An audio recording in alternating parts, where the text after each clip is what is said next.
أعوذ بالله من الشيطان الرجيم. بسم الله الرحمن الرحيم. maanta waxaan sameynayaa nooc ka mid ah kackac. noocaas oo ka dhigan kartaan afur. Soonkii baa soo dhow waa ogtihiin.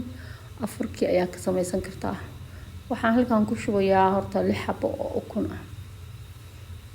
Kadibna waxaan ku daray koob sonkor ah oo adiga rubac iyo rubac dhan.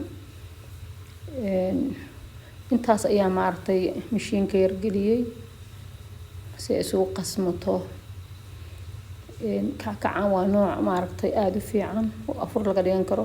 Hadda waxaan ku daray subagamba dharka la dhaho oo adiga xoogaaya. Kadibna waxaan ku daray qaato baking powder ah iyo wax yar oo cusbo ah. Haddana mishiinka ayaan ku celiyay aad baan u qasay. Markay qasmatay kadib waxaan ku bilaabay burkii. Koobkan waa koob xoogaa weyn ilaa 2 koob iyo bar meelahaas ayaan ku sameynayaa. Hayla koobkan waa koob weyn. Kadibna wax yar ayaan daboolayaa markaan qasay. Markaan daboolay waxaan bilaabay inaan fidiyo kadibna aan jarjaro.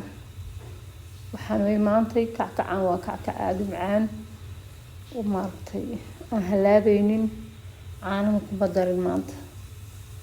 waa 6 xabo ukun ah iyo wax la yiraahdo xoogaa badar ah koob barkis badar ah. shiilidii ayaan hadda bilownay. maantay kackacan waa kackac macaan afurkan oo ku fiican yahay. la socdo afurka aad buu ugu fiican yahay dadku tijaabiya sidaan u sameeyay u soo sameeyaa. muuqaalkana maanta intaas oo ahaa.